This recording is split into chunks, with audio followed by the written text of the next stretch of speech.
But 3 days and 200,000 miles into the flight, Mission Control did miss the significance of a cryptic message from the astronauts. Do you have any idea where the S4B is with respect to us? Stand by. The crew required information on the current position of the S4B, the final stage of the rocket which had been jettisoned away 2 days earlier. This short message hid an extraordinary turn of events. Apollo 11 wasn't alone in space. There was something out there that was close enough to be observed, and what could it be? Traveling alongside Apollo 11 was a mysterious object, like this one filmed on a later mission.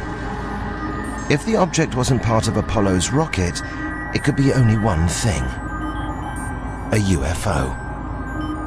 Mike decided he thought he could see it in the telescope, and he was able to do that. And when it was in one position, that it had a series of ellipses. But when you made it real sharp, it was sort of L-shaped. That didn't tell us very much. NASA knew very little about the object reported by the Apollo 11 crew. It was obviously an unidentified flying object, but such objects were not uncommon, and the history of even Earth orbit space flights going back over the previous years indicated that several crews saw objects. Despite having a clear view of the UFO, the crew were wary of reporting it to Mission Control.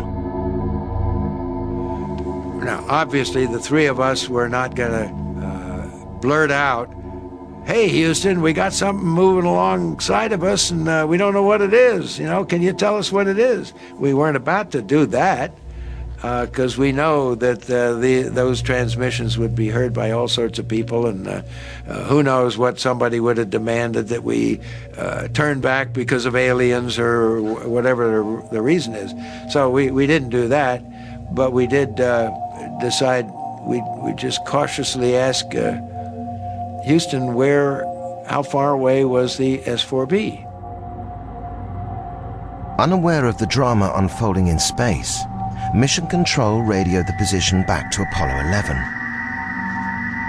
Apollo 11, Houston, the S4B is about 6,000 nautical miles from you now, over.